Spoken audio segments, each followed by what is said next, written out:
Good evening, everyone, and welcome along to League of Europe. We are here for season number 8. It is round 1 of the championship as we take in the Bahrain Grand Prix from the Sakhir International Circuit.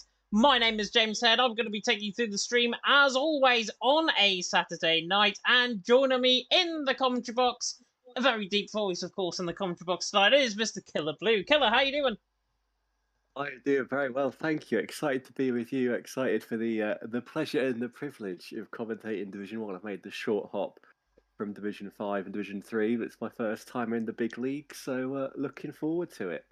Yeah, it's going to be really interesting, I think, of course, to see how everything is going to be going out on track tonight. And, of course, we will see, potentially, hopefully he doesn't spin on the safety car like he did in Season 6, potentially Montana wrapping up his 4th championship in League of Europe. His quest for success begins here tonight, of course, in Bahrain. And speaking of the drivers, we have to go through the driver lineup, of course, and let us have a look at who is going to be driving in what car. There are a few changes for tonight, which will update you, of course, in due course. But due to drive in the Mercedes is Jeroen and Rocco. In the Red Bull, we have J. Cole and Dan. In the Ferrari, we have Wouter and Izza. In the McLaren, we have Maledictus and Sneaky. Justas, however, filling in for Sneaky here tonight. Commentatorless, who is not here again for in the Alpine. Packer, I think, is the sole Alpine at this stage, looking at the lobby. Montana and Gary in the AlphaTauri, the washed qualifying, the washed team lineup there from AlphaTauri. Connor and Lolvacar in the P's. Of course, P's did very well last season in Division 1, and they're of starting in the Haas, as I think we've just gone off the air, have we? Give me a second. I think we're back now. Apologies about that little bit of a lag blip that we suddenly had there on the stream. Just going through the last few drivers there. Verstappen and Campbell on the Alfa Romeo, Reservoir and Rudy on the Williams, and Yildirim and Pease in the Haas. Killer Blue looking at the driver lineup, of course. Montana and Gary, probably one of the favourites to take the to take the constructor standings. It's a real open lineup, I think, in Division 1 this season. I love this grid. This is, I think, an absolutely cracking Division 1 grid. Both on track and we've got some great personalities in there. Some big hitters from LOE. J. Cole and Dan in the Red Bull have been around forever. Car Mentalist and Packer are very popular as well. Montana and Gary, say 2 washed-up champions at AlphaTauri. I think I agree with you. They are the favourites for the constructors, but you can't look past that wily old pairing, can you, of Verstappen and Campbell? They were constructors champions last season, and then as an outsider, I can see the Haas pairing doing quite well. Yildirim and Pease, they've got immense raw pace. It's just a case if they can show the consistency of that Alfa Romeo pairing. But yeah, I think this is really finely balanced. I think we're going to see some really cracking battles all the way down the field all season long. It's just a case of, can anyone match Montana for that driver's title? Yeah, definitely. So, looking at the lobby that we've got as well, I'm noticing that Hyper is in the Ferrari. Someone on the Ferraris is missing. It's not Izza, so it must be Wouter that is actually replaced here tonight.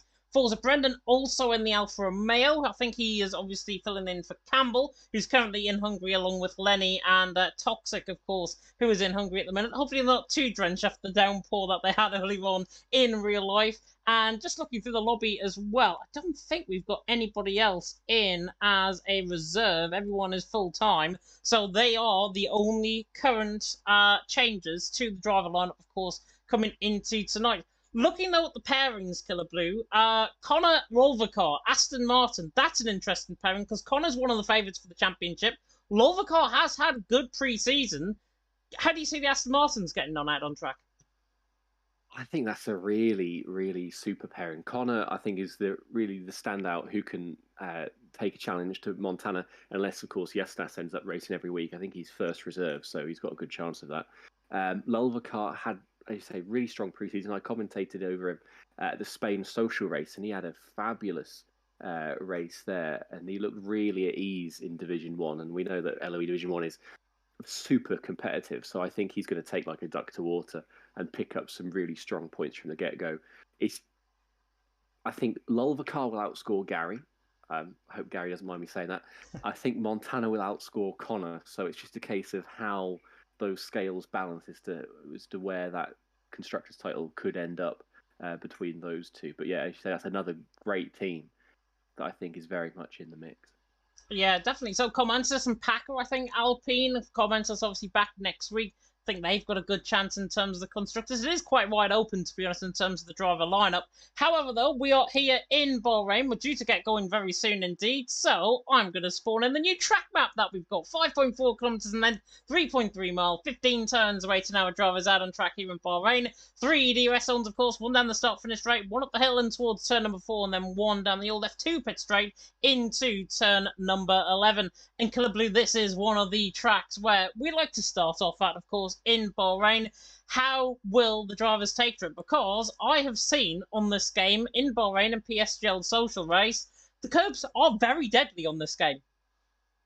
A great track and a great one for racing, a great one for a season opener. But yeah, the curbs, I think on this 22 game, this has become a bit of a pesky, fiddly little track. I don't think it is quite as popular as it has been in the past. These curbs, a lot of them, you can't really ignore them anymore. Turn 3, on the exit of turn 4 as well. Turns 9 and 10, you can get sucked in by the outside curve there. Turns 11, 12, and 13, that entire sequence is very much a death trap. So I think we could see a few drivers have wobbles, have a little moment here or there. It's not so much one for penalties, but I think it is much more of a mistake generator for the drivers than it has been in the past. Yeah, definitely so. Indeed, final drivers already up in the lobby. So the track map is just going to rotate around at this stage as well. Of course, we've had famous moments back in 2014. The duel, 2016 even, Rosberg against Hamilton, the duel in the desert. Are we going to get anything like that tonight? We have to wait and see. Of course, looking through the chat, by the way, Phoenix there in the chat saying, I'm very excited for this race and good evening. Jav saying good evening as well. Montana saying, evening, ladies. Let's get ready to rumble and spin under the safety cars. Hopefully not. Hopefully not a repeat of Season 6 around here for Montana. It didn't cost them the championship that year. But we can now go out on track with some very nice graphics, I may say. Thank you to my co-commentator, Mr. Killblue, who has done all of these overlays, and J. Cole as well in the background for providing me with these. But we are now out on track, and hopefully everyone is going to have a good night. Nathan as well in the chat saying, looking forward to seeing who can beat Montana over the course of the season again in the strategy for Division 2 races. Of course, Nathan dropping down to Division 2.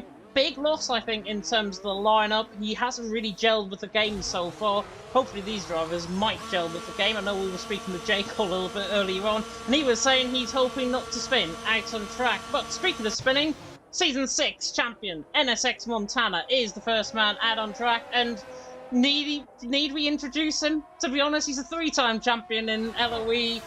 Surely the favourite to take it this season again. Absolutely is. You can't look past this man. He is. I describe him as Max Verstappen-esque at the Spain Social Race. I said he can't fail to pass up opportunities to win. I think that is very much the case. He is ruthlessly efficient in his driving, in his approach to each race, his perfectionism. The slightest mistake, and he'll be the first one to be having a go at himself over it. And I think we could be settling in for a long haul of 70 races of Montana and see Montana's 4th LOE title. But I hope that's not the case. I hope, no offence to Montana, I hope we get a nice challenge, some pretenders to his throne.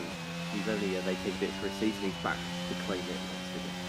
Yeah, of course, new commentary pair in the course of this season. Montana was in the commentary box alongside me last season, Season 7.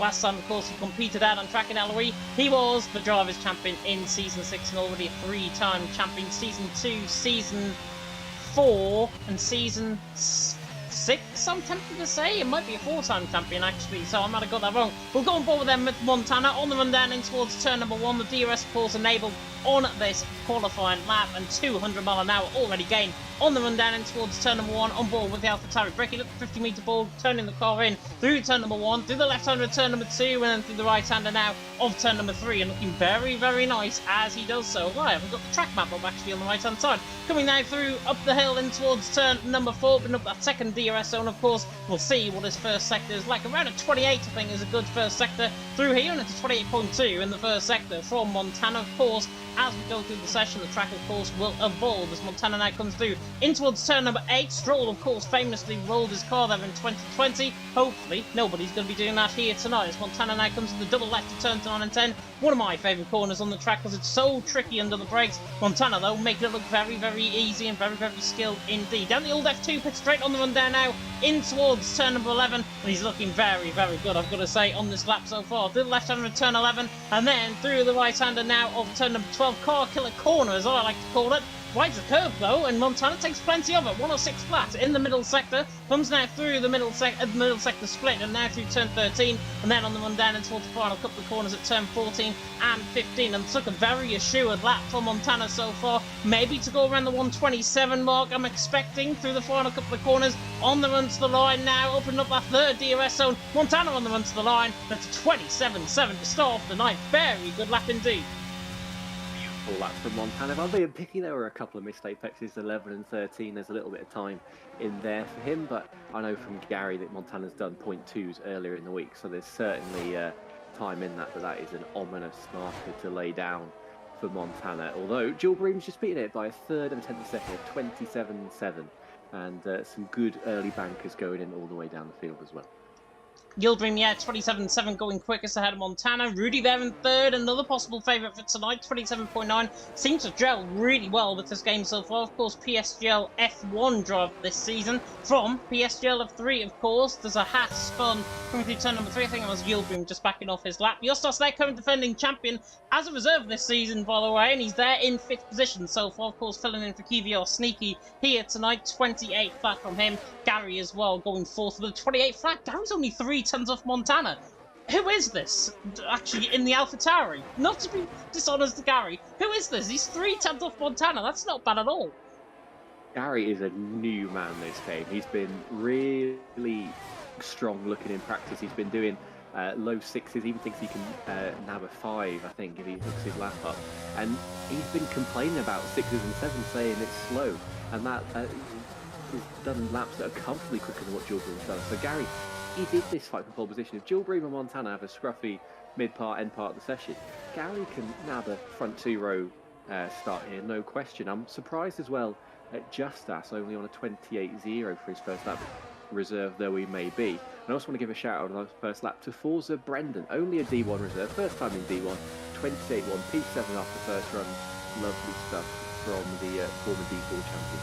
Yeah, Division 2, I think, champion last season as well, if I'm not mistaken. 128.1 from him. Connor, though, through the middle sector, 106.2 in the middle sector, so he's up there, possibly going third with this lap so far. On the run down now, in towards turn 14, and then the little kink, of course, at turn 15. Yildirim Montana, Rudy out on top. Connor takes very, very good track limits through the final quarter, on the run to the line, and he does indeed go third. 27.9, he's 502nd clear of Rudy there in 4th. Hyper there, 7th, came off a lap. Good lap from him, actually. Of course, he's filling in the Ferrari tonight. Another reserve that's filling in tonight. Izza as well, the Singaporean, a 128.2. Not to be confused with an Indonesian, of course, but I called him for about 3/4 of the season last season, so forgive me on that one, Izza. He's there in 12th position, 28.2. Peas and Resify also on laps as well. I think Peas is furthest on lap.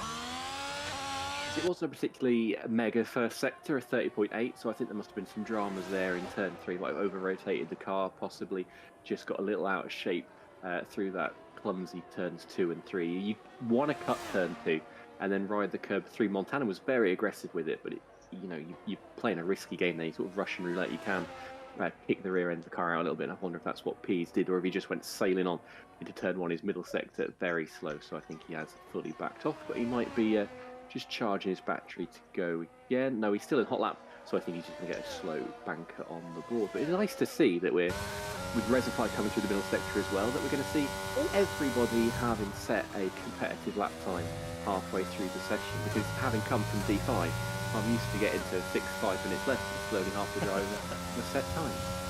Resify, by the way, is looking at a really good lap here. 106.1 in the middle sector. He is looking quick, and he's looking to go ahead of Connor, maybe even ahead of Yildirim. On the run to the line, Resify.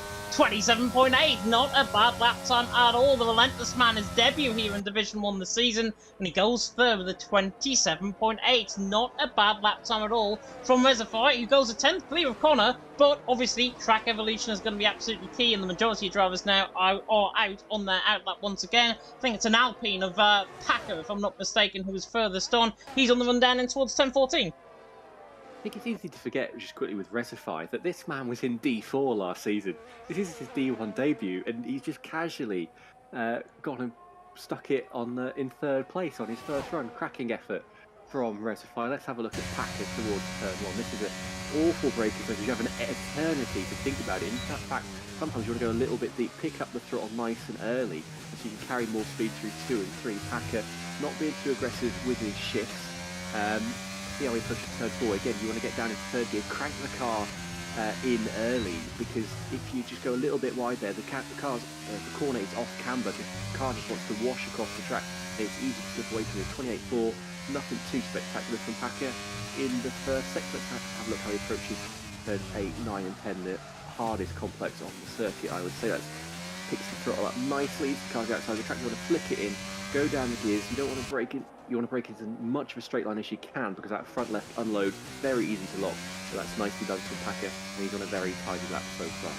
Yeah, on the run down the old F2 pit straight in towards turn number 11. We'll pick on board once again with Packer. There's other drivers on laps by the way as well. Montana, I think, is just fresh out the pit lane as well. So Montana is just coming out the pit lane there. Packer through the middle sector though, 106.2. He's up there in terms of the middle sector. Not sure where he's going to go in terms of the order. Nearly invalidates though, coming out of turn 13. Very on edge in terms of the track limits. Of course, track limits, of course, are being monitored here tonight by the stewards, by pesky old Eloise Stewart, who might be watching in this chat or might be actually driving in this race so far. Packer on the run towards the line, and he goes 5th. Not a bad lap, 27.9 from Packer, and it's Yildirim out on top, Montana second, Reservoir in third. Yildirim, I think, has responded in the first sector though. 28.2 in the first sector from Yildirim.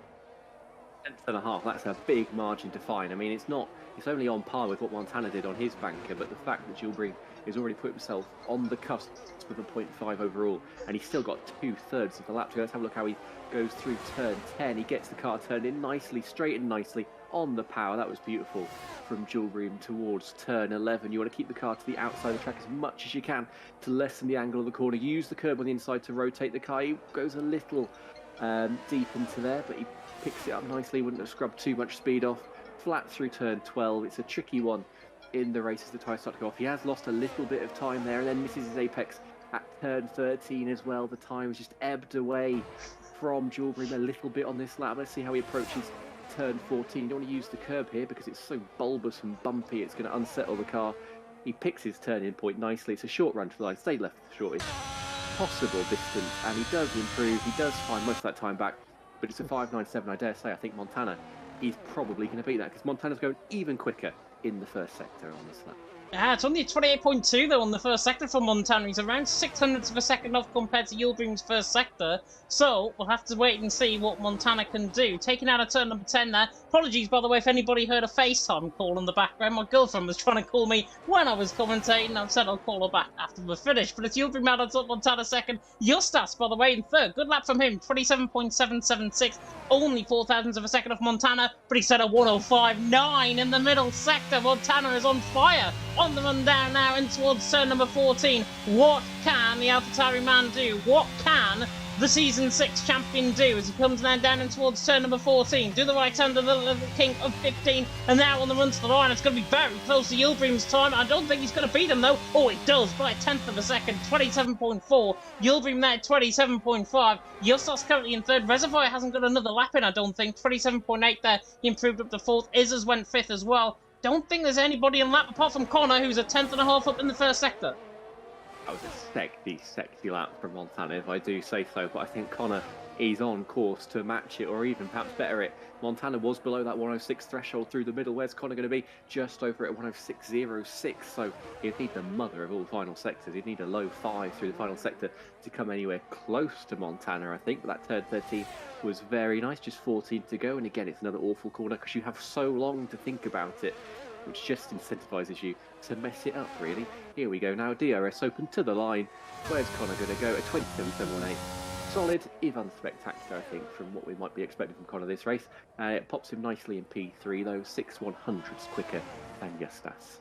Yeah, not bad lap actually from Connor. I dare say it's underperforming from Connor at this stage. I mean, it's a 27.7. Montana's on a 27.4. These two are pretty even in terms of what we've seen, what I've seen certainly in time trial, because I can't beat their laps, obviously. I'm on pan, I'm about 2.5 seconds slower than the top guys here in League of Europe Division 1. Montana, though, yeah, 27.4, Connor 27.7. I just get the feeling it's a little bit of underperforming so far from Connor, unless he just generally doesn't have the pace to obviously eclipse Montana for the pole position. If he is underperforming, he's doing well to minimise the damage, sitting comfortably in P3. But I tell you who is underperforming right now, Ariel Pease, and I just caught him there at the last corner with a big lapper off straight into the pits, but not really a competitive lap time on the board yet for Pease. He's down there with Excel Dan and Lolvacar and Ariel Giroud and J. Cole, who, no disrespect to them, probably are not the quickest qualifiers in the division. They're more likely to come alive in the race. But Pease, I thought Pease would be up there. I thought Pease would be challenged in top 5, top 6, and he's languishing in 17th. So one Haas having a great time of it, the other one less so right now. Haas on each end of the grid. Not sure if 60% of the people who voted Pease know Mr. Yildirim. Yeah, I think that certainly Jav. Of course, Rocco, by the way, is on a lap, and he sets a purple middle sector to 106.2 in the middle sector, so it's not too bad. Actually, from Rocco, improving around a 10th.5 in that middle sector. Currently got the same lap time as Maledictus, by the way, who, of course, returns to Division 1 for the first time, I think in 3 or 4 seasons, if I'm not mistaken. Verstappen just goes 5th as well with a 27.8, and now Rocco comes, as you want, come back into the pit lane, and he's got 3.5 minutes on the clock to obviously get another lap in. At least Yildirim is already out, by the way, for an out lap, so the Haas already want to try and get 2 runs in case he invalidates, of course, on the lap, but it is Montana leading the way, Yildirim in second, Connor in third so far. Just to run you through, actually, a few stats that I got given by Jav. P's got 60.5% of the vote compared to Yildirim. Turns on Montana and Gary, 81.4% for Montana, 18.6% for Gary. Yildirim, 39.5% though. Many people have underestimated him. Many people might have not even heard who he is. We know who he is. He's about to go on to this lap with 3 minutes to go in the session. Big Yildirim over Pease. Personally, that wasn't an oversight for myself, and Gary getting that 18%, I think that is the definition of a sympathy vote, that 18% for Gary. And oh, look at that, the Aston Martin there of Lolvacar getting right in the middle of Yildirim's way just as he spots his breaking point, and then perhaps in somewhat apologetically, he thinks, I've ruined your lap, I'm going to ruin my tyres, and spins coming out of turn 3, but that will be a huge distraction for Yildirim. Let's see how he's dealt with it through the first sector. It's a 28.1, so he dealt with it with the consummate professionalism and typical speed, did the German. Lovely first sector, he wasn't distracted at all. He's picking his way through these apexes nicely, and well, he's well on course to dethrone Montana if he keeps this lap up. Yeah, 10th up in the first sector. Could say Lolvacar went for a bit of a Mazza spin, to be honest, coming through turn number 3 there. I will obviously say sorry to him a little bit later on for even saying that. Yildirim was coming through the left-hand of turn 11.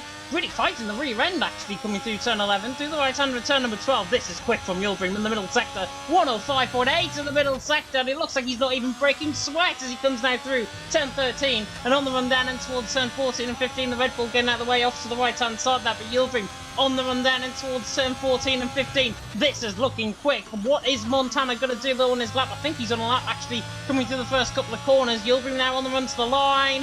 27.4, but he only goes 500s quick. Montana's in the middle sector, but he's on an out lap at this stage. Hyper, I think, is on a lap at this stage as well. He's just gone on to one. J. Cole the same as well, so we're going board with Hyper for now. Yildirim the out on top, Montana second. Dare I say it, Killer Blue? I think that lap time is beatable.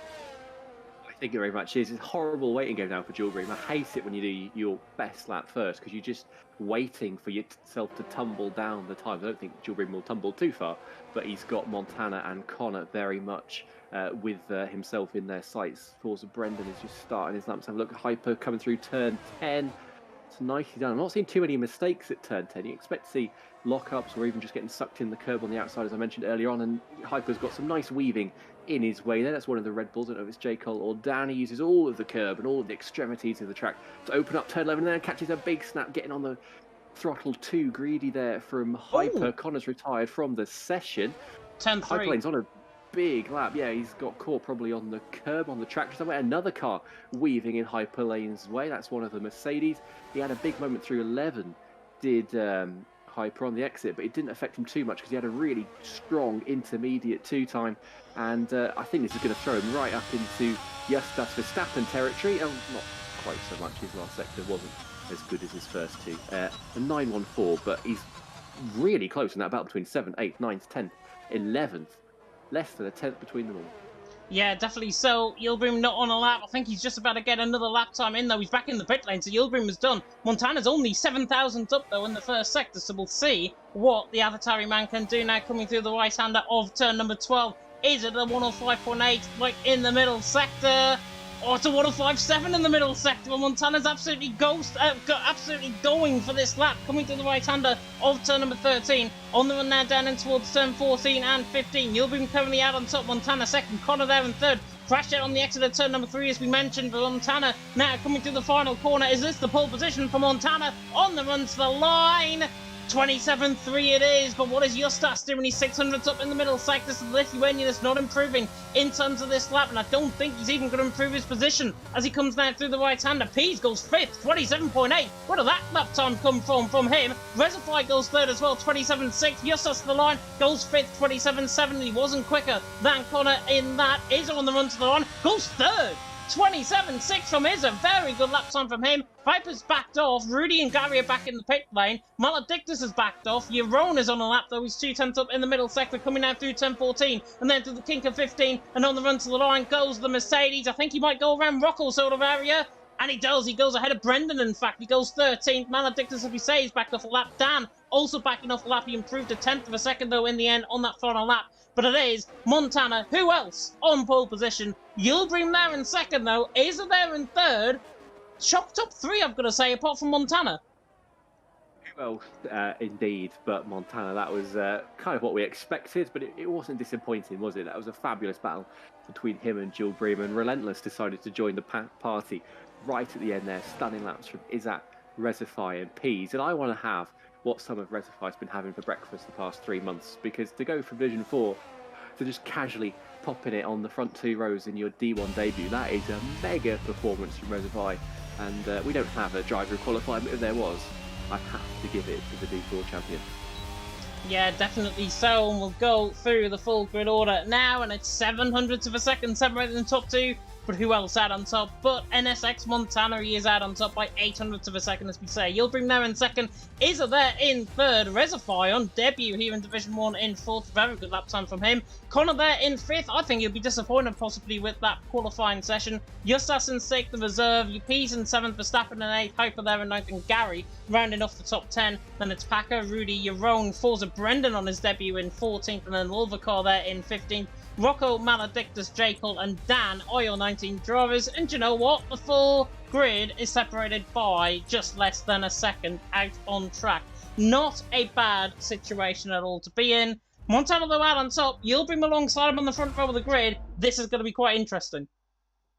I think the way, from qualifying, I think the way that I can summarise how this race can go is going to be Montana versus Yildirim versus 17 other idiots, because those two are in an absolute runaway league of their own. To have 2 tenths in hand on what is a fairly straightforward track where most people are competitive is huge, and I think it's very telling that those two are the ones that will be fighting for the win. But behind them, I think the third podium spot is open season. It's fair game for anyone and everyone, because who knows what's going to happen with safety cars, spins, madness, strategy, all sorts. So I think it's Montana versus Yildirim, but behind, who knows?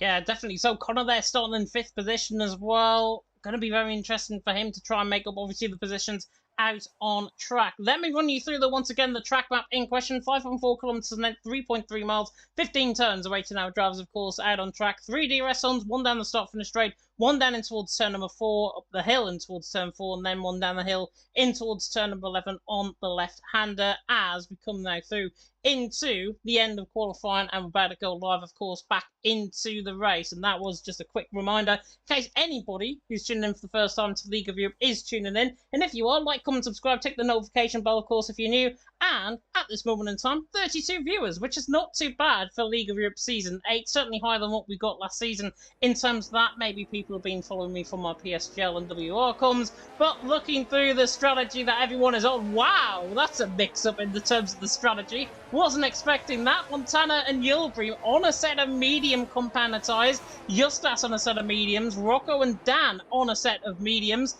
Lolvacar on a set of softs, 15th position, clear to make up ground quite early on, and then the rest of the field, of course, are on hards. I'm shocked though, front two go mediums, the rest pretty much in behind in the top 10 go hards. My only conclusion from looking at that tower is that Lolvacar's hit his head somewhere between qualifying and the race. You do not want to be going near the softs unless there's a very late safety car and you've got nothing to lose. So interesting to see how that one pans out. Maybe he's going for a two-stop. But mediums and hards, I did think it would skew majority hard. I mean, the mediums in that second stint are very nice compared to the hards, and you get a nice juicy undercut on them as well. I think it's just going to accentuate. Isaac goes very wide there at 10-10. It's going to accentuate that gap between Montana, Yilbrim, and the rest. Those two are on the quicker side. They're going to romp away. Though the others on mediums, Justas, Rocco and Dan, are going to need to make some rapid progress to make the most of starting on that tyre. I think we're looking at a pit stop from the medium starters around lap 14, 15. I think they'll go to the midpoint of the race-ish. Safety cars notwithstanding. The hards, I think, will pit around a similar time. I think preferably you want to be running on the mediums for longer than you're running on the hards in this race. So I think we could see everybody coming in, barring Lolvacar, around the same lap. Yeah, Lolvacar, I think they'll probably put in around the lap 10, lap 11 spot. I'm thinking mediums probably just around the halfway stage, lap 16. So, though, in the PSGL social race around here, mediums could only make 12 laps. So, maybe they're going to the hard 17 laps towards the end of the race. And, of course, we haven't talked about the safety car threat around here. Safety cars are quite potent, especially for our championship leader. Our current pole position sitter, of course, Montana. He's spun the safety car in Season 6. But hopefully everything is going to go according to plan. Quickly, Killer Blue, before we get going, who's your top three? My top three are Montana, Yilbrim, and Justas.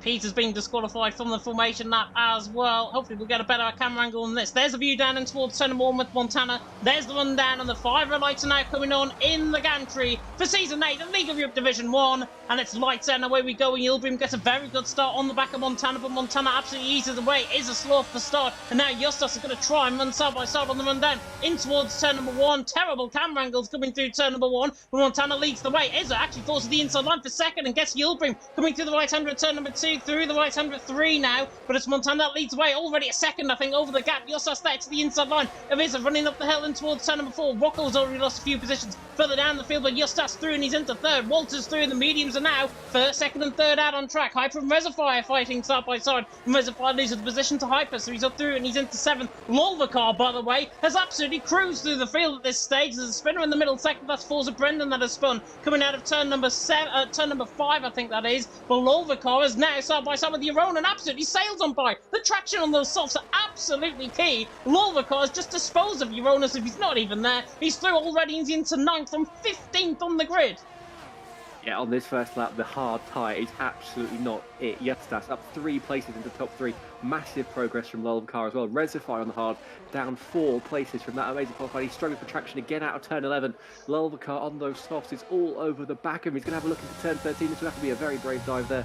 Lolvacar's got more sense than that, but he's on a mega first lap, and they've already really strung out into that characteristic V1 train. But look at Montana, James, 1.4 seconds clear already at the end of the first lap.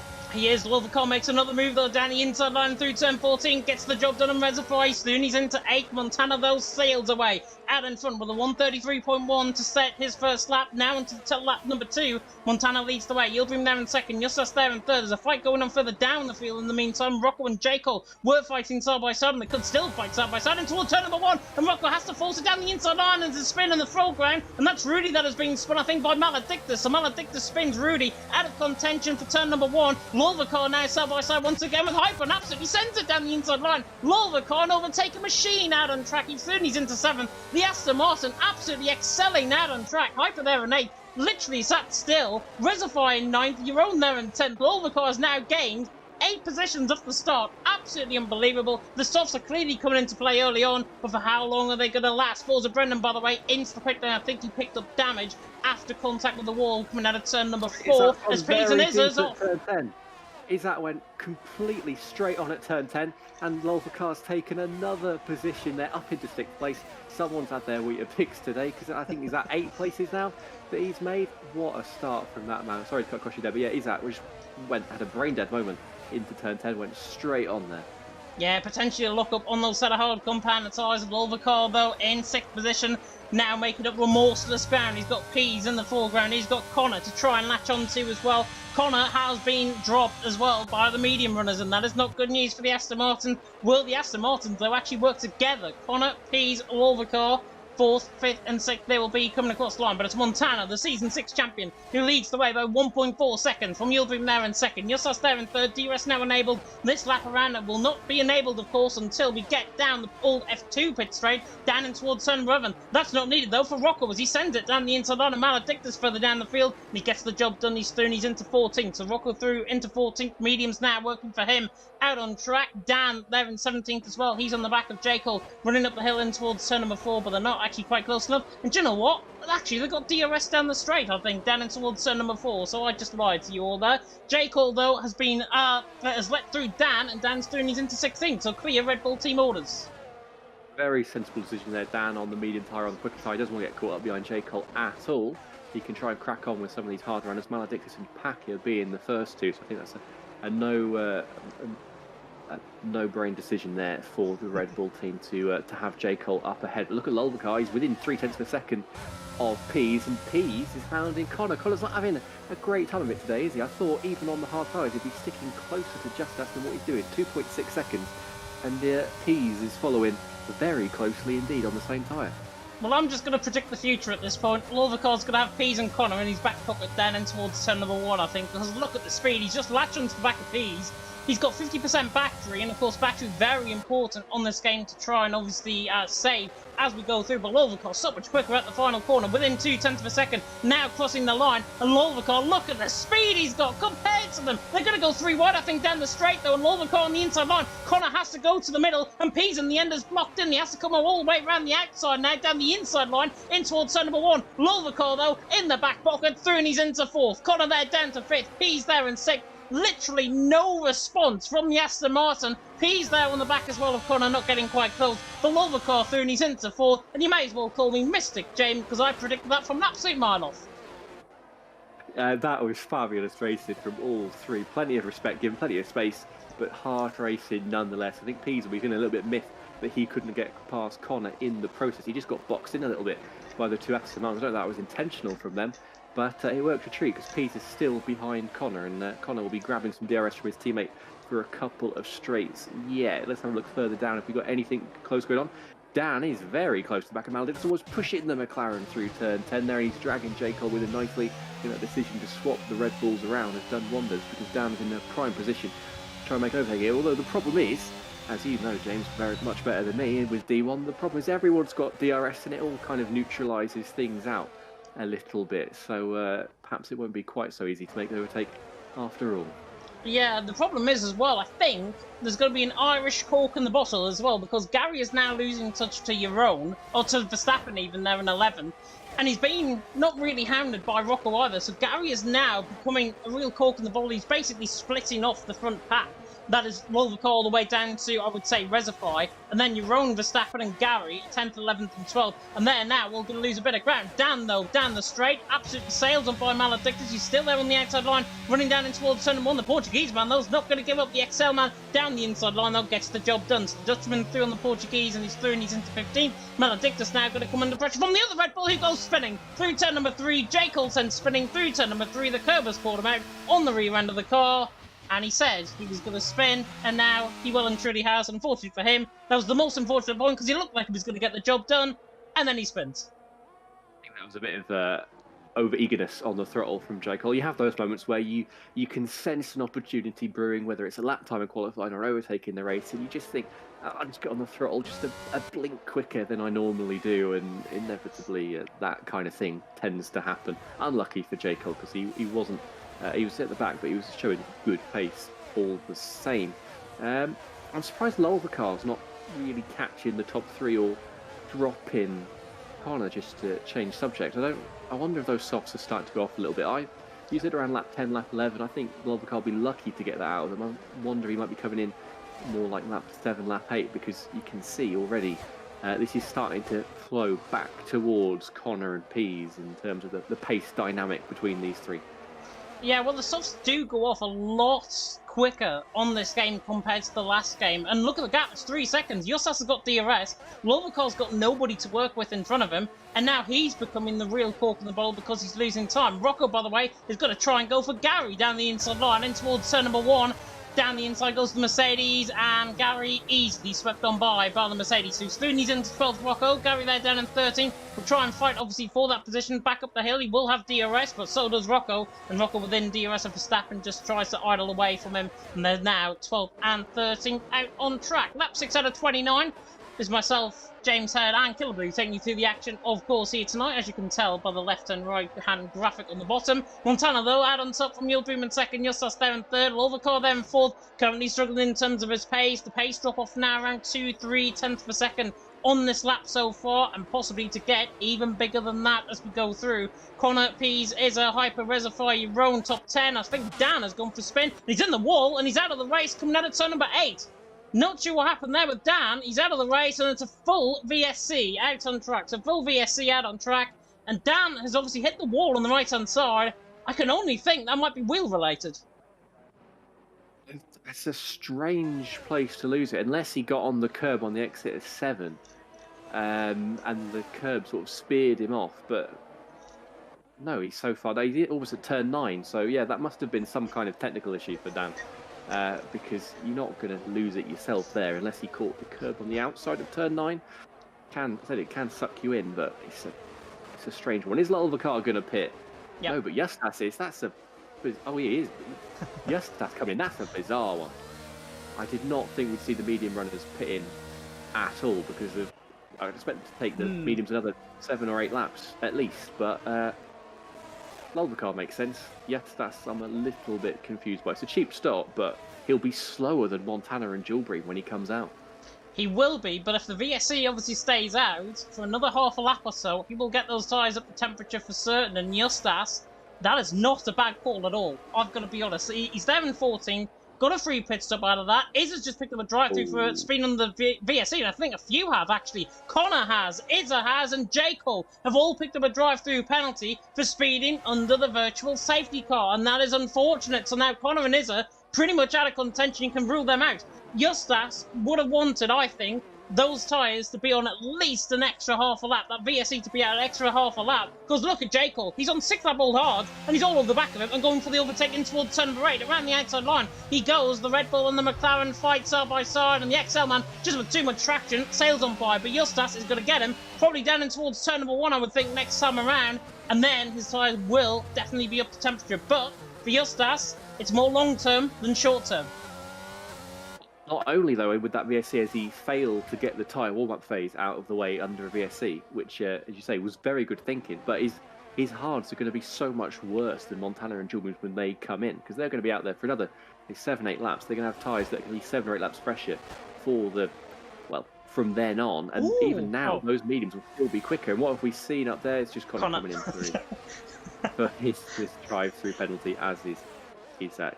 But yeah, I think Montana and Yildirim will still be quicker than Lolvacar, even when his hards get up to temperature, because the hards are just not a particularly nice tyre. Although Pease might disagree with me. I know Pease is a big fan of the hard tyres around here. And he has inherited from that chaotic VSC period a podium place.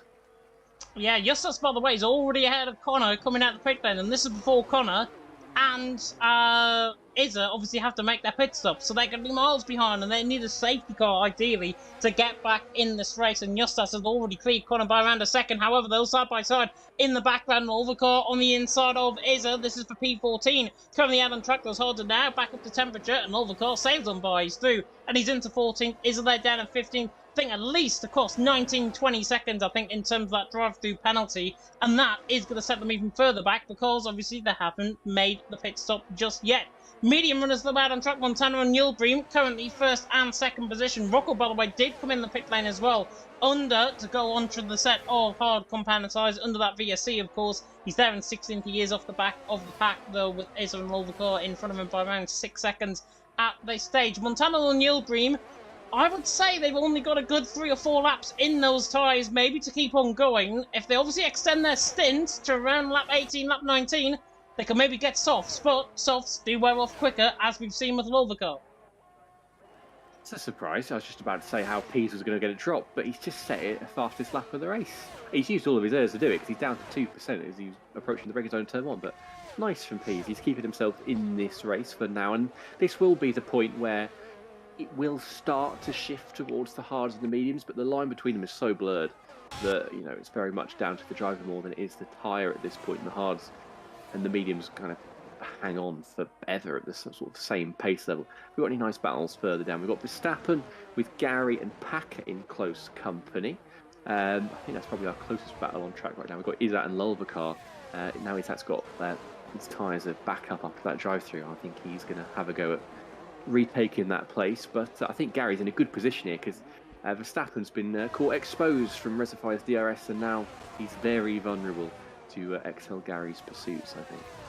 Yeah, he is. Gary there in 8th position, obviously, on the back of Verstappen. Those two, I think, are quite similar in terms of the pace so far. I mean, Verstappen has been losing a 10th here and there to Reservoir. He's now outside of a 2nd, so he hasn't got really any slipstream to go into. They're all going to be relying, I think, in this pack on Gary, because Gary is the real cork in the bottle. He's there in 8th position. Packer there in 9th can just be dragged along. And then they've got Maledictus and Rudy, who are only 2.5 seconds. And I say that and saying 2.5 seconds is a big gap. It isn't around this track. Maledictus and Rudy can gain, but they've got DRS in front, so that is where the time is going to be lost. As Gary, I think, is going to set up Verstappen out of the final corner. On the run down in towards turn number 1, opens up the DRS, goes a 10.5 quicker, 10.5 slower, in fact, in his personal best, but no matters, down the inside line, in towards turn number 1, the Irishman goes, and the Mercedes of Girona spun, I think, on the curb, if I'm not mistaken. Girona spun, he's gone backwards, pretty much like Sergio Perez in real life in this year's Grand Prix, but Gary is through in the meantime, he's through, and he's into 6th. Verstappen in 7th, Packer in 8th, and then as a result, they all gain a position because your own spun. That's a bizarre one from Girona. I can't see how you're going to spin it on the curve there. I've not known or seen anyone to do that on this game.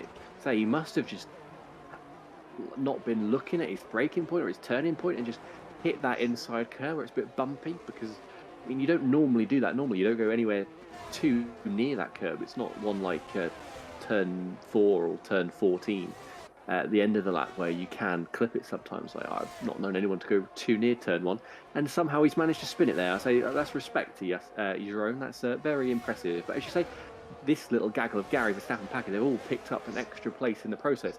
And Gary, he did have a shabby first lap. He lost a couple of places, went down from 10th to 12th. But he's having a quietly strong race, and he's gained a few places with those drive-through penalties as well for Connor and Izzat. And obviously with Girone's misfortune. So these guys, I think this could be a trend, at least particularly in the early part of the season, that if you're able to just keep your car on the track, because we will see more spins than I think we have seen in the past, you're going to pick up points for free. And Gary, Verstappen and Packer are doing a good job of illustrating that right now. Pease as well is set up in P3. Yeah, definitely so. Montana though out on top, Yilbream there in 2nd, Pease in 3rd. Incredible MD9 has said in the chat, how can I become a commentator? First of all, you've got to be good. And second of all, you can go to @League of Europe on Twitter and message them, or you can join the Discord server. And of course, we'll go through, I will put up the thumbnail that we had at the start, just to reiterate where you can find us, of course, @League of Europe on Twitter. And if you do want to become a commentator, like me and Killer Blue here, of course, in the Division 1 commentary box, of course, more action to come. As we allude to, Division 2 and Division 4 are going to be live as well at 8:10 UK time. And that is, I'm not sure who's commentating in terms of that. It's on the Twitter, @League of Europe on Twitter. You can have a look at the comms on there as well. But we're currently commentating here. Montana out on top, Yilbream 2nd, Pease in 3rd, Piper in 4th. As you say, yeah, that real gaggle, I think, of cars, Gary, Verstappen, Packer. But look at Maledictus. It was 2.5 seconds, around 2.4, 2.5. Now 2 seconds. Maledictus and Rudy have been outside of the slipstream range. Now they're getting within it, and now I think they're going to latch onto this back before they pit in. I think you're absolutely right. I think they can smell blood, or at least get a whiff of it, because I think Verstappen is struggling a little bit. Gilbream's got a 5-second penalty. No, why? There goes our battle for the win. But yeah, Gary looks like a little more comfortable leading this group than Verstappen did. And Verstappen is closer to Packer than he is to Gary. I think perhaps he's struggling for the pace just a little bit right now, just a touch, and that's what's bringing Maledictus into play, because he's not losing too much in the DRS, is Maledictus, actually. So I think that McLaren might also be running some very low wings. And what do you think, James? Justas going around the outside of Yildirim. Oh, he has to correct himself through turn number 1, and Yildirim is literally driving like Bambi on ice at this stage. Justas is wanting to try and get this. Yildirim's just held him up, and Justas absolutely sails on by with the traction out of turn number 3. Justas through, and he's into 11th. Yildirim now down into 12th. Yildirim's cold tyres were the absolute cause of that. He literally was like driving on ice coming out the pit lane. And look at Justas. He's gained a second already. He's gapped a second. Yildirim's held him up though. Justas can now put the foot down. Montana could be in trouble for the race lead. I get why Gilbream thought that, but it seemed a little bit naive in retrospect. I think he could have been a bit more circumspect about trying to pick his battles there, because you say Bambi on ice, perfect analogy. He was skittling around turn 1, 2 and 3, and he's still struggling now. Look at Connor all over the back of the Haas. He's got DRS as well. Turn 11 is such a short braking zone, though. I think there's no way Connor can really go for it there unless he's got a mega exit off 10. But look how slow the Haas is off turn 11. He's got no traction whatsoever. Still struggling through 12, through 13. The Aston is sticking to the Haas like a box of PVA glue. And I think this is going to be a no-brainer overtake for Connor into, well, I was going to say turn 1, but it might even be the last corner as Rudy's passed Matt Maledictus is spun at the last corner. Yeah, he has. He has. I think he got caught on the outside curb, if I'm not mistaken. So Maledictus is spun. He has to continue on. Of course, he's missed the pit lane as well. Connor, though, now on the back of Yildirim. This is crucial, because Connor could now hold up Yildirim and then force Montana possibly into the lead of the race once again. Connor to the outside line, in towards turn number 1. Yildirim, though, so much deeper on the brakes. He holds the position for now, but Connor's going to get a phenomenal exit out of turn 3. Sets it up now, coming out of turn 3. On the run towards turn number 4. Sails by the terms of the ERS. There you go. Goodbye, Yildirim. Connor through, and he's into 12. But more importantly, he's still yet to come into the pit lane. And Connor now, this has big implications in terms of what we're going to see in terms of when Montana's going to pit in. Montana's obviously going a few extra laps to try and counteract Justas, to try and counteract Yildirim. Worst possible scenario now for Yildirim. He came like Bambi on ice. Montana's going to be doing the same. Justas is in a really good shout of actually trying to get in the lead of this race. I think the gap was around 3 seconds between Montana and Justas before they came into the pit lane. And Montana at this moment in time is not coming in the pit lane just yet. Or will he this lap around? There's a spinner in the middle sector, and that is Jerome that is round. Coming through the middle sector. Oh, and Montana comes in the pit lane, and that pit entry might get reviewed, because that was white line, I think. One wheel over the white line, and Montana could be in trouble with that pit entry. If pit entries are obviously getting looked at, he's in trouble there. Montana about to come out of the pit lane on a set of hard compound tyres. Justas is coming down through the final corner now, and this is going to be quite close. Once it goes through the end of this lap, this is going to be quite close between them both. Justas could potentially lead next lap around. I think by the end of the lap, they could be nose to tail. Gilbream sent it, or tried to send it on Jerome turn 13, and then got caught behind him. Awful mistake for Jerome. He's now coming to the pits. He is ruined. What is the gap between Justas and Montana? It's 2.0, 1.9. You can see how much Montana's losing time, having to weave down the straight. I think Justas is going to grab another handful of tenths through turn 4. Here he is. He's down. It's 1.1. I think he's going to get DRS towards turn 11. And, well, you said brilliantly earlier on that Justas is going to be right in this. But my only concern is, are those tyres that are 7 laps old already going to hang on to the end of the race? Because surely Montana's are going to be in a better condition from here on in once they're up to temperature. Yeah, he's still trying to weave as well to get tyre temps up there, and Montana is now under pressure from Justas. Justas is not going to hang around, I don't think, to try and get this move done. He's on the inside line, running in towards turn 11. Montana forced him all the way to the left-hand side of the track. but Justas is through, and he's into 8th, but he's gone too deep, and now Montana tries to go all the way around the outside, coming through turn number 12. This will be brilliant if he can pull it off. Like Bombi on ice still for Montana, tries to hang it around the outside. He's still there with Justas, the 2 defending champions, 1 defending champion, 1 former champion, side by side, coming out of turn 11, and Montana's still trying to get heat into the tyres. Justas, though, closed the door on him. He's in 8th position. Gary into the pit lane there as well. Maledictus and Connor and Yildirim now join the fight. This is going to be interesting, but Montana now ties up the temperature. How much is he going to gain down the straight? On the run down and towards turn number 1. Is he going to be entertained to try and go for the move? I don't think so. He's too far back, and Justas holds on for the net lead of the race. He's there in 7th position, and Maledictus and Connor are now having a scrap further down the field as well, and Connor gets ahead of Maledictus. That is crucial for Montana's chances again. All going on now, isn't it? I think Justas and Montana, I think Montana will be very happy just to sit behind that McLaren. He's got so much more ERS. He's got 64%. Just 14 for Justas, and I think Montana knows he's got better tyres. He doesn't need to rush this. He's been around the block a few times as our Swiss champion, and he knows he doesn't need to rush this overtake by any stretch of the imagination. I'm intrigued to see what Gary's progress is like, though. Gary straight onto a fresh set of mediums. He's going to go long on this medium stint. He was having a very nice first stint, and he's going to catch up to that gaggle of, well... Oh, what's happened there? Maledictus had a second moment. Yeah, he had too much power, I think, coming off the apex of turn number 10. The Maledictus has half spun. Luckily not a full spin, he's just half spun, coming out of turn number 10 in through turn number 11. And yeah, I think those tyres may be just going now in terms of that. Maledictus maybe going for a set of mediums towards the end of the race. Have to wait and see on that one. Continue on with the one, because Montana is on the back of Justas still.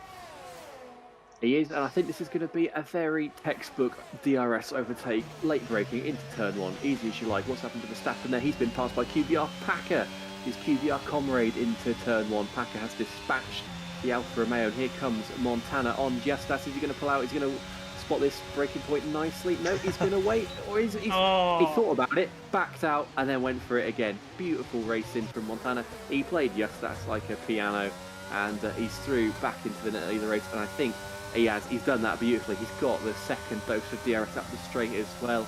This man is thinking in 4D chess. He's 18 moves ahead of the competition, and he's up into 7th place. Jerome gets a token fastest lap there, but that was fabulous from Montana. He didn't have a second thoughts at all. He was just grabbing the DRS for the second straight. Lovely stuff. Yeah, and in terms of his tyres as well, Connor now obviously is there in 9th. He's done his job. Yildirim there in 10th has dropped in terms of his pace, and the Haasman has been struggling. Obviously held up Justas. Justas is still within 7/10 per second of Montana, but crucially for Montana, he is about, I think, 20% ahead in terms of the tyre wear at this stage in this race. Tyre wear is so important on this game. If you don't manage your tyres, you're going to end up spinning. You're going to end up pretty much out of the race, I think, as we've seen, obviously, with Dan out through turn number 8 and 9. As I say, I have a feeling it was a potential setup failure in terms of a wheel or something, or he's just got caught in the curb, as Killablu said, obviously, coming on the outside of turn number 8 and then has submitted it into the wall, and has just continued going right because of his force feedback and everything. But Montana bangs in the new fastest lap of the race, 30.7 from him, and the hard's clearly the tyre to be on at this stage. Verstappen, though, coming into the pit lane onto a set of medium compounder tyres. Lolvacar, though, interestingly in contention after his great first stint on that set of soft compounder tyres. Connor's still yet to come in the pit lane. Lolvacar's in a net P4. He's running on the back of Yildirim for a net P3. Can Lolvacar do this on his debut? He's gone from 15th up to basically 4th at this stage. I thought he was mad starting on the softs and doing a soft hard. I thought that will never work, but he made the soft stint. He forced it to work. He grabbed those tyres while scruffing the net, dragged his way up the field, and now, as you say, he's brought himself right into contention. He's got a free place off Yildirim anyway, because Yildirim's got that 5-second penalty. Connor's not pitted. Justas is on very old tyres, and then the front four haven't pitted, so Lolvacar's in a fabulous position here for some a great haul of points. And we said about, well, Aston Martin, how are they going to fare the constructors? I think they're in a great spot right now, and I want to mention Gary. He had that, well, you remember, he had Verstappen in his DRS when he pitted, and he's now got 3 seconds on Verstappen, having made that earlier stop, both on the medium. So that 2-lap advantage for Gary has done wonders as our race leader, Ariel Pease, is into the pits. Yep, P's into pit lane. Going to be one of the P's of the action, I think, with Gary Verstappen and Rudy potentially further down the field. That's terrible. Hyper, though, leads the way. P's in second, Reservoir third, Packer in fourth. They're obviously going to be all swamped up by the leaders who are still on, or the net leaders, I should say, who are obviously going on to that set of hard componentized still out on track. Gary, as you mentioned, 9/10 of a second behind Rocco. These two do like to fight. I've seen a good battle between these two in the past. Where, though, is Reservoir and Packer going to come out in all this? Reservoir is already at the pit lane, and there is Rocco, and there is Gary. This is potential disaster for the 2XL boys, because they've got a relentless driver coming out in front of them. Reservoir, of course, who qualified very well, I've got to say, in qualifying here in Bahrain. And Rocco there, 10th. Gary there in 11th. Verstappen's on fresher mediums as well. These all get held up. Verstappen's going to be on the back, as actually now Rocco to the inside. Onto turn 4, he spins the car.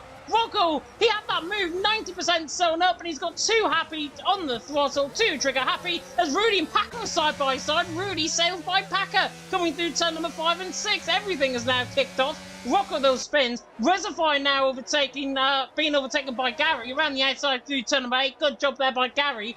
Everything's just kicked off, and these have just came out the pit lane. Rudy, just after he made that move, he just nonsensically backed off before turn 8. I don't think he had a mistake. He just went off on the Astra. He's lost his front wing. Am I right? Has Rudy got no front wing? Am I seeing that right? Oh, no, it's just no, it is it's the front wing of the Williams. What I just said, but yeah, Packer, he came out just ahead of Verstappen, had a shocking outlap. He got nabbed by the Alfa Romeo through turn 2 and 3, and then still struggling with the warm-up. Rudy came at him as well, but then Rudy must have made a mistake on the exit at 7 as he went off the track. But Packer, in that warm-up, has lost 3 seconds to Verstappen. They were side by side going through turn 1 of this lap. Packer's lost 3 seconds in that. So that shows you the measure of how bad these tyres are. Let's have a look at Reservoir, because Gary is derated all the way down the straight, got no ERS to use, and Reservoir on slightly fresh tyres is up into P9. And I think that'll be, I want to say P6 when the stops shake out, but honestly, I've got no idea at this point. Yeah, of course, drivers on a set of hards. Hyper, by the way, could go set of softs, and he could try and obviously do, I think, was it him? Oh no, it was Yul Milmat and Yulbream, I think, last season in Bahrain, if I'm not mistaken, who obviously took the win.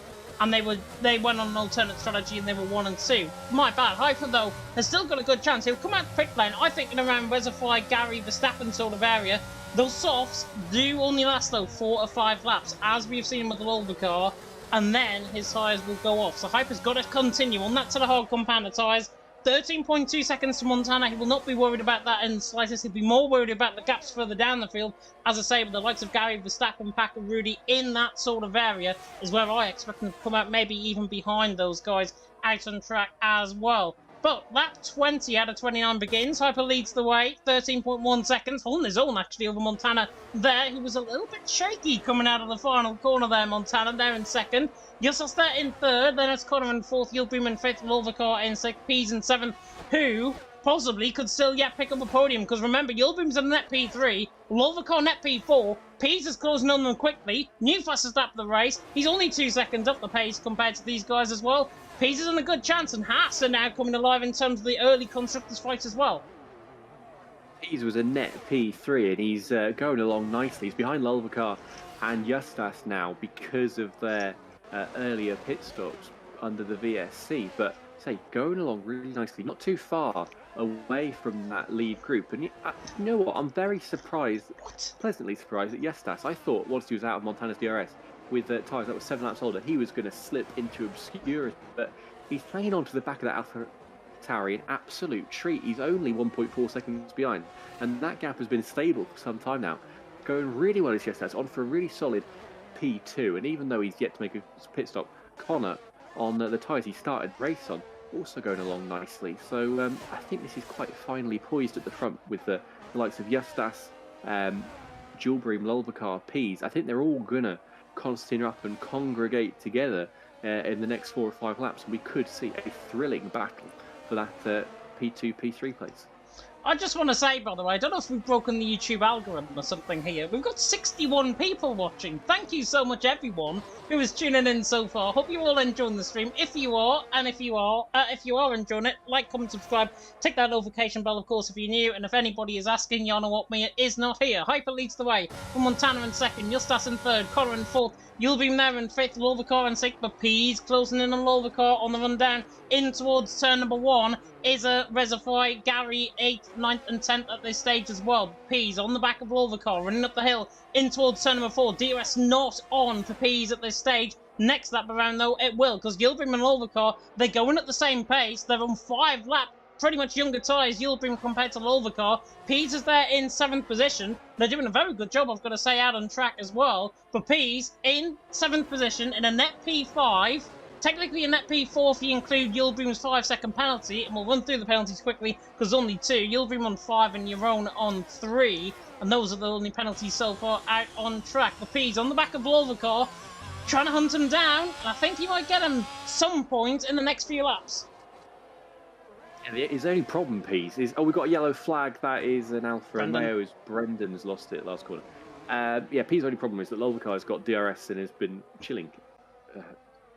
To put it mildly, in the DRS of Yulbeam for some laps now, so I can't see any progress that way. Brendan retires in the pit lane. Hyper comes in, and Hyper, I think I was going to put softs on here. He is going to put softs on, and he's going to come out just behind Peas. There's a nice little gap between Peas and Izat that I think Hyper's going to slot out into, and we could see a late barnstorming charge here on the softs from the Ferrari man. He's had quite an anonymous race so far, hasn't he, Hyper? But he's got a nice gap. He's got low fuel, fresh tyres. He can put a charge on here, and it's going to be a really, really interesting one. Peas, half a second behind Lolvacar, half a second behind Yulbeam. This is shaping out an absolute treat. And look at where Hypers came out. He's ahead of Reservoir, Gary Verstappen, the exact sort of area where I was expecting them to. They are out in, and Hyper there in 7th. He can get those tyres up temperature quickly. He's got a really good chance of latching on the back of Yulbeam and Lolvacar and Peas before the end of this race. It is going to be all of those guys to fight out the possible finish here tonight in Bahrain. But it's Montana that leads the way. Justas in 2nd, Connor in 3rd, Yulbeam then 4th. Not sure, by the way, what's going on in the comment section. I've just had to ban a bot on the account, so unfortunately we've got that sort of thing back on the League of Europe channel. But welcome along if you are enjoying the stream. Like, comment, subscribe, tick that notification bell, of course, if you're new. And you can use our algorithm, of course, to get extra views. And that is what we all want.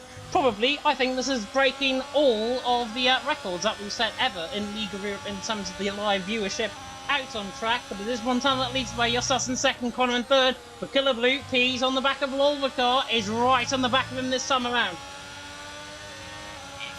Thing about Aston, I just want to say, viewership records, that's what happens when you have Killer Blue in the stream. That's the me effect. But yes, here we go. Peas, oh look at that exit from turn 14, 15. Oh, easy. That is Connor just ahead, but he's going to get this move done well before turn 1. Peas doesn't even have to brake sweat. I mean, the Aston's got DRS, but he's going to have no more confidence on the brakes than that has into turn 1. Peas gets that done, gets it rotated in nicely, picks the throttle up. Nicely done from the Brit, and he's comfortably through to 4th place. Lolvacar paying the price now for that early pit stop. He got some early joy, but now he's going to suffer with Hyper, Reservoir, Gary, Verstappen, Packer, Rudy even, all on fresh mediums behind him. We'll see how far Lolvacar slips into those guys. But Peas, very much the man on charge right now because he's winning DRS of Yulbeam. And I think if these guys are in a party together, Yulbeam will be getting out of Peas' way in no short hurry because, Peas is the man who can potentially put a challenge even on Justas here. He's got 11 lap fresh tyres and quicker tyres as well as Jerome. And Maledictus, that is, having a ding-dong into turn 4, and Jerome has got through there. Yeah, definitely. So, as I say, I don't know what's going on in the comment section. Somebody's either a Måneskin fan or some sort of Latin American music fan, I think, in the chat there. But we will educate that, of course, and we'll use it to our advantage in commentary. Montana that leads the way from Justas in 2nd. Yulbeam in 3rd. Montana's just looking in a different league, I've got to say. Here tonight, at this moment, Yulbeam there in 3rd. Peas in 4th. Should be easy, but if these guys are not running team orders, this is going to be a really good battle between them both. And now Peas, 0.6 of a second away. So difficult to overtake on this game. We've seen many, though, overtakes here in Bahrain. Pease, though, is not even going to be close enough down the straight in towards turn number 1. Hyper sets the new fastest lap of the race. Look how far he's behind. He's only 3 seconds behind. He's out of the DRS range, obviously, out on track. Rudy, though, and Packer, this is a battle that I've been wanting to see, potentially for the last 5 laps or so. They've been very close to each other. They're not, again, going to be close enough. It's really going to dive down the inside line. No, he thinks second of it, going down the inside line. Packer there in 10th, Rudy there in 11th, and now Maledictus is fighting side by side with Jeroen. Jeroen has to defend the inside line. What inside line, though? Because Maledictus is going to sweep around the outside, surely. Jeroen on the inside line, though, hangs it in there, to be fair, the Mercedes, and now the Portuguese man goes side by side, coming out of the exit of turn number 2, through turn number 3, on the run up towards turn number 4. Maledictus now has to try and stay in there on Jeroen, but Jeroen is through and he's into 14th, and the Mercedes outmarches the McLaren. But back to the battle for P3, Yildirim Pease, 6/10 of a second. Pease's tyres, though, are beginning to start to go off. And they are indeed, and I think... I don't know what I'd prefer in this situation. Maybe Pease thinks actually being towed by Yildirim is the preferable strategy for those guys. I mean, they're not falling back from Justas at this point, on this lap, I don't think. And Lulvacar isn't really making pressure. He's just slipped out of that 1 second window, actually, so that gives the Haas a little more room to breathe. Although Pease was much quicker through the last corner. He's within 3/10 of a second coming onto the pit straight. If he's not going to make the move here, I don't know where he's going to make the move. He's got so much overspeed. Yildirim to defend, and Yildirim lets him through. Yeah, Pease was going to derate, I think, down the straight there anyways. It's a good job Yildirim let him through. He knows that his fight is really for the top 5 positions out on track for Yildirim. Pease there through and he's into 3rd. I think he still could have got that move done. Yildirim could have at least given a fight there. I'm sure our viewers, of course, would have wanted that. Connor, by the way, just set a new fastest lap of the race, 29 flat. And Rudy and Packer, finally, as I go off ball with them, Rudy, I think, has just sent it down the inside line. Judging by Packer's slowness off turn number 1, that was a dive bomb down the inside line. The Williams holding no ruthlessness against the American, and Rudy Stooney's into 10th. I should say, because I don't think we mentioned, but new season, if anyone's new is watching, welcome to League of Europe, but points are already down to 12th place. So it's 6 for 7, then 5, 4, 3, 2, 1. So Packer does still get 2 points for P11, 1 for Rocco, who's tootling along nicely in 12th place right now, although he has got NSX Connor right on his back. I don't think Rocco's, no disrespect to him, is going to be holding on to that position for too long, although Connor's got a 5-second penalty, so Rocco may well get it back at the end of the race. Let's have a look further forward, because Hyper is in DRS range of Lulvacar, and I think Lulvacar nearly dragging his way back into DRS range on Yildirim, so we could have a 4-car train here for P3 if we disregard Yildirim's penalty, and Hyperlane could, if he gets a gets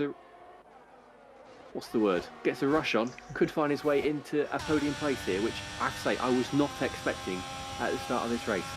Yeah, he's done a really good job. It just comes to show, I think, differing strategies can create differing chances out on track. And that has been proven with Hyper in P6. He's on the back of Lulvacar. Don't think Lulvacar's fans are going to be too happy maybe in the chat there, because Hyper is right on the back of him. But I will say this now.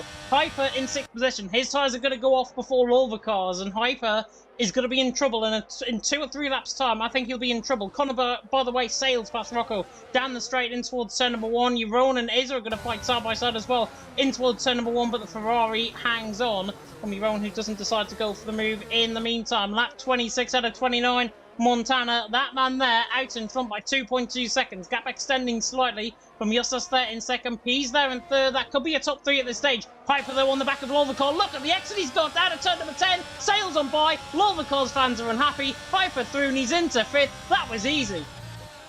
No traction at all for the Aston. Those rear tyres just not giving him the purchase off the corner. In that corner, he's all about the exits, all about the traction. And Hyper's softs had far more of it than the ailing hards on Lulvacar's Aston Martin.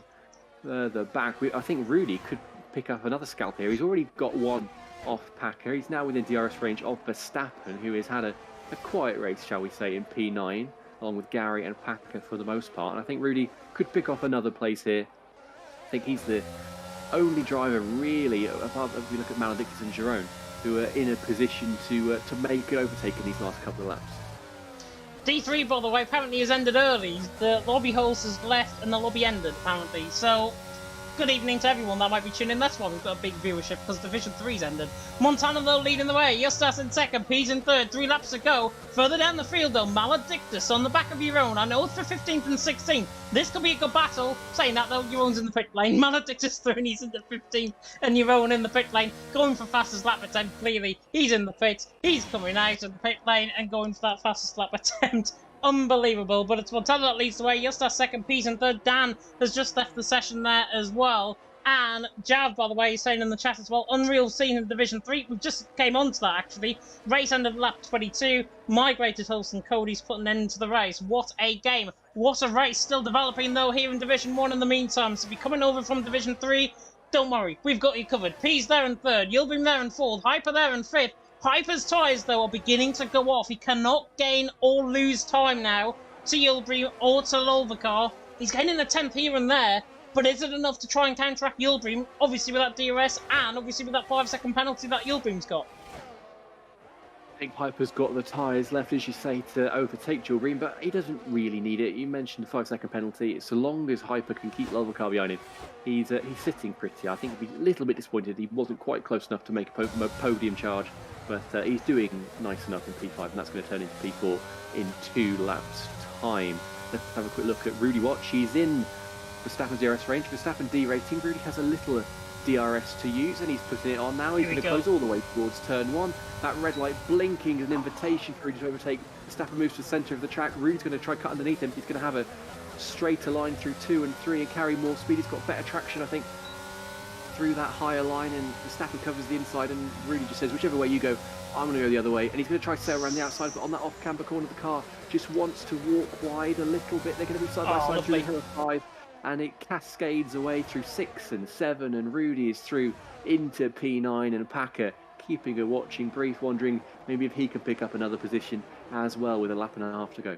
And that's why, ladies and gentlemen, Rudy was PSGL F3 champion, which I covered, of course, on that channel. Rudy, though, through he's into 9th, and it just comes to show how much progress he's actually made on this game compared to the last. Because if that was Rudy, he probably would have made contact there with Verstappen. And I believe those two made contact last season, if I'm not mistaken, as well. Rudy, different driver, out on track, which is good to see. Montana, though, around the final corner. He's going to go on to the final lap of the race, but more immediately, Hyper has just dispatched of Lolvacar. He's on the back. There's a yellow flag in the middle sector. That is a Aston Martin off, and that's Connor off. So Connor is off out of the points, and now Hyper's going to set about chasing Yilbrim for the final 5.5 kilometres of this race. Yilbrim, though, I think has got more ERS. Hyper's having to derate down the straight. He's not going to be that far back, shooting to go for a lunge down the inside line. No, P's there in third, Yilbrim in fourth, Hyper there in fifth. Hyper's got to save some sort of battery up the hill and towards turn number 4. Ferrari now pulls out of the slipstream. He might just have the run, you know, up the hill and towards turn number 4. The Ferrari on the inside line, Haas on the outside line, and Ferrari dives it down the inside line. Hyper's on the inside, Yilbrim on the outside.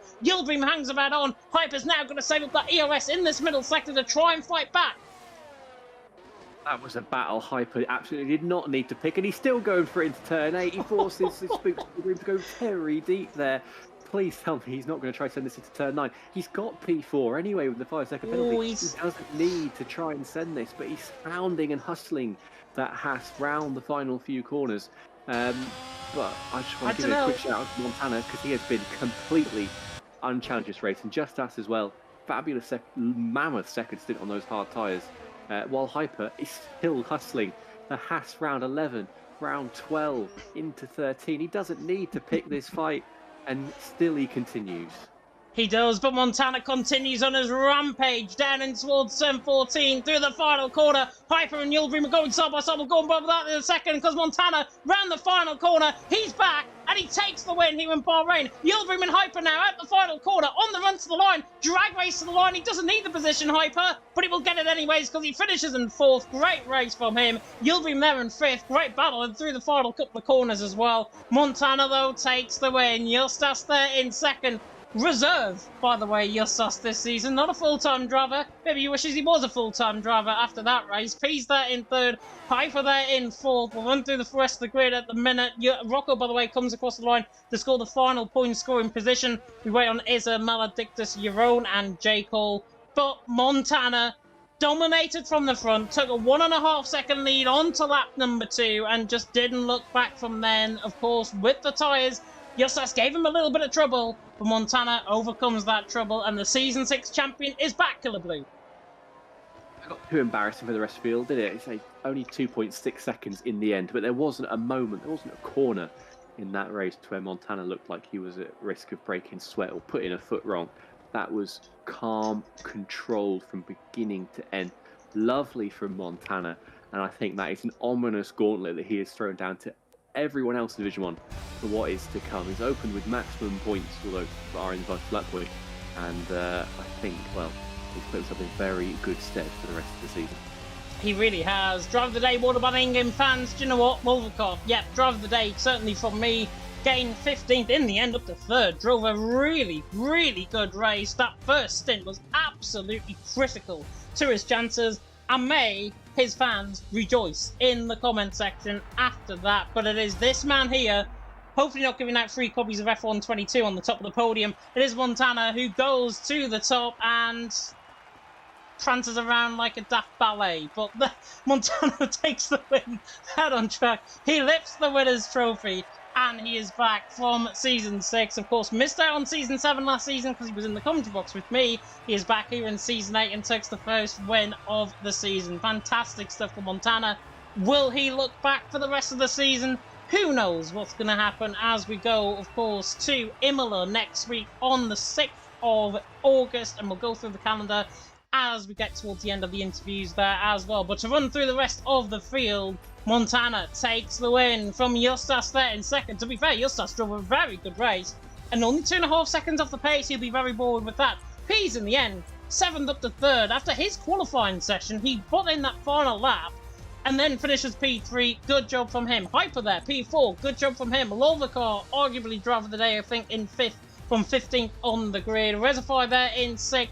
Yilbrim in 7th, what could have it been for him if he chose the right strategy call? Gary there in 8th, good debut performance in Division 1 this season. Rudy there in 9th, Verstappen there in 10th, and of course the top 12 get points, so Packer and Rocco get points in 11th and 12th. Then there's Izza in 13th, Maledictus, J. Cole filling out the top 15. Yaron and Connor both finished, by the way, 16th. Connor, I think, tied in the pit lane in 17th, so I don't think he gets up fast as that point. Forza, Brendan and Dan, the only 2 retirements, only 1 VSC in this race.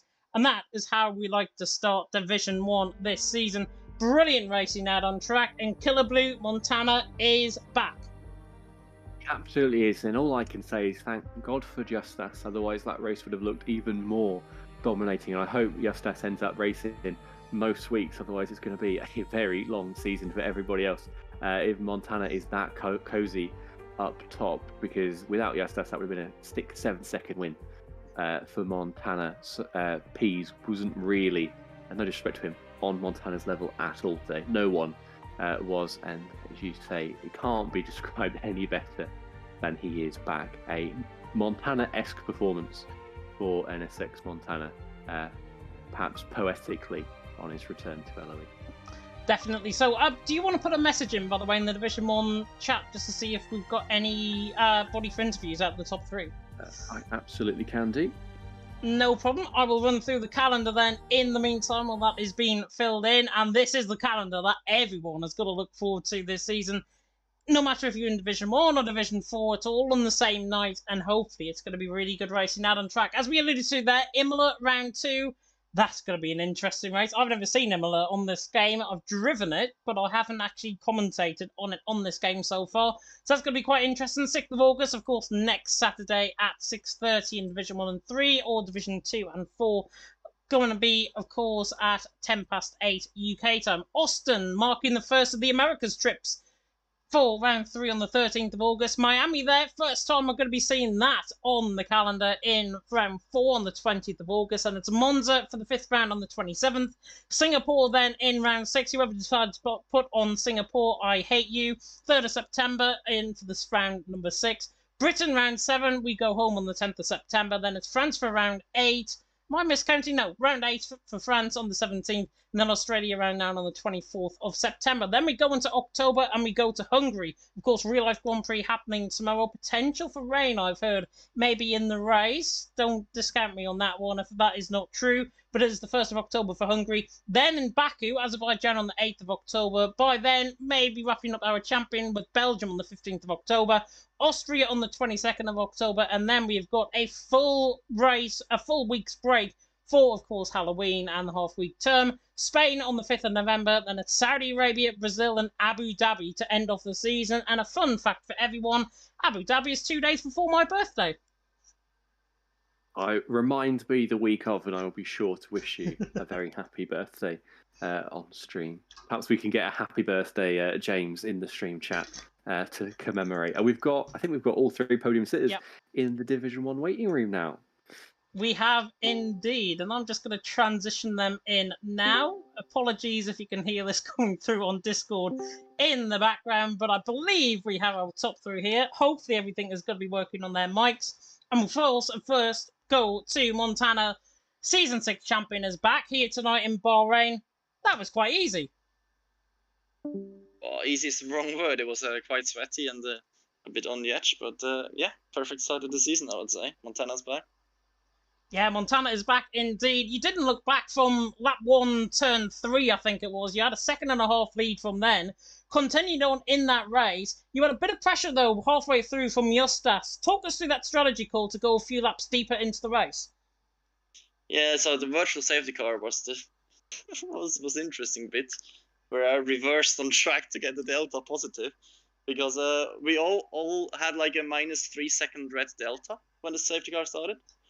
And when it went out, the delta dropped again, so people got the drive-throughs. And yeah, I knew I had to get a pace advantage over Justas on the last stint to get out the DRS. So I just stayed out, let Churubim hold him up a bit, and just hold him as well, and then just save DRS and pull away. So yeah, we're just also covering per potential safety cars, but in general, I just wanted the advantage on the last stint.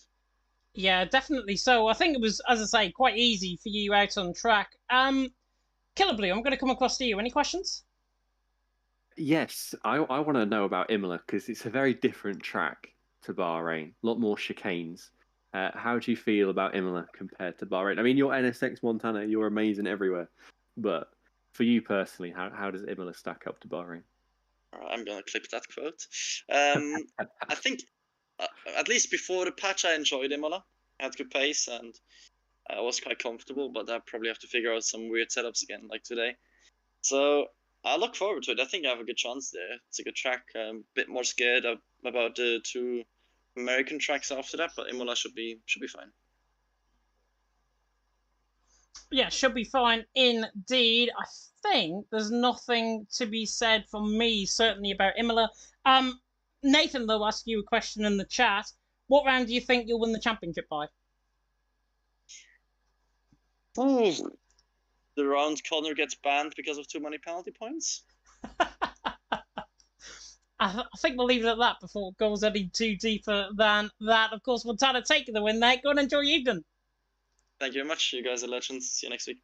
You are very welcome indeed. Not sure if we've got Justas here. I can see him in the waiting room, so I don't think he's actually here in our comms chat. And he's put in the chat, actually, the podium interview Discord style is not working maybe for him. Hopefully you heard Montana okay. If you didn't, make me now at it in the comment section on YouTube. But we'll go to Peas in the meantime, finishing in P3. And Peas, let us talk through about qualifying first of all. Finished in I think you qualified P7 in the end, but until that point, you couldn't get a lap in. After qualifying, I thought my race was done, because I was like 3/10 off my PB. I couldn't keep it on the track. I was driving like I just first touched the game. But yeah, even that lap at the end, I wasn't really happy with it. It did the job. It gave me top 10, but it was a lot worse than I could have done. Yeah, definitely. So, but you got that lap in, you qualified in P7, you've ended up on the podium. Talk us through your race, because it looked like a quite decent performance out on track. I don't know. I think everyone just started exploding around me. I'm just happy to be here, because Connor got his drive through. Lova car box. He did soft hard, which is very, very interesting. I don't understand that. Joe Green was unlucky with the penalty, but yeah, no, it was good. It was decent, but I wouldn't say I was the third fastest today.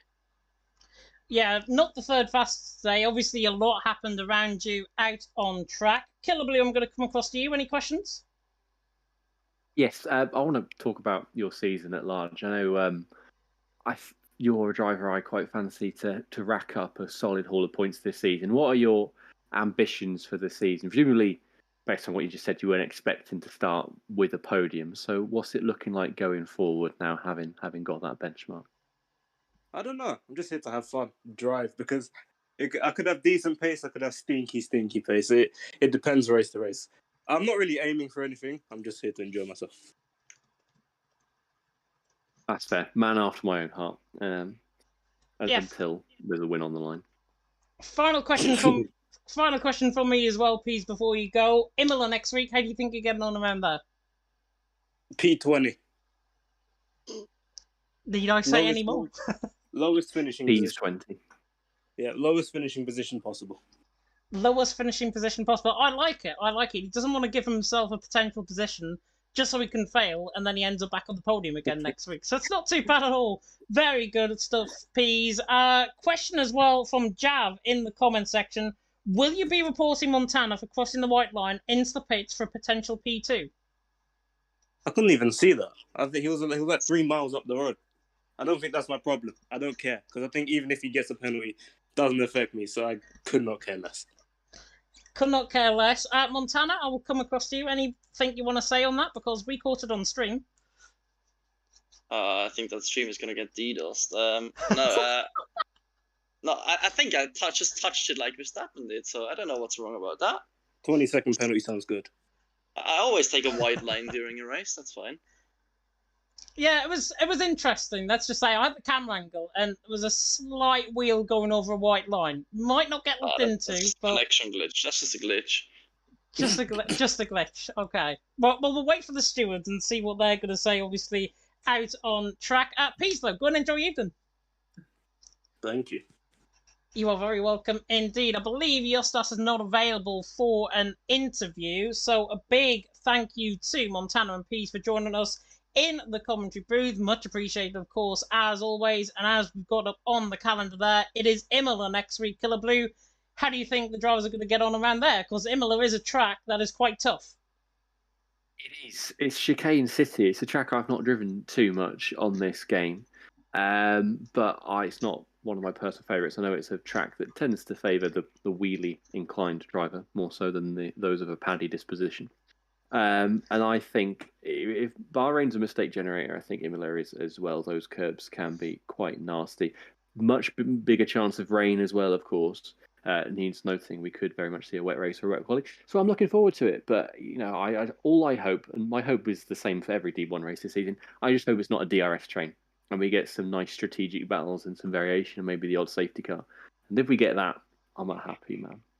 Yeah, definitely so. And of course, in around 15 minutes' time, Division 2 and Division 5, we can catch Killer Blue, of course, live, is going to be happening. 8 UK time. Both streams are going to be live, of course, at 8. I think Division 2 has been set up remotely, if I'm not mistaken, so there could be graphics for that one. Division 4, I think Packer is doing that as well, so there could be graphics for that as well. That, though, rounds off tonight. Really hope you enjoyed the stream. As I say, I think we've got a big boost up in terms of the viewers. Thank you to Lovercars fans, by the way, and thank you to the bot that came in randomly in around lap 2021, which has now been muted off the channel, and hopefully we don't get any more bots again this season. Otherwise, you're going to be ousted on the chat, and I have full moderation credentials, so let me at you if you do come in to the comments. But that rounds us off very nicely indeed. Do you know what? I've said that, and this one just come in.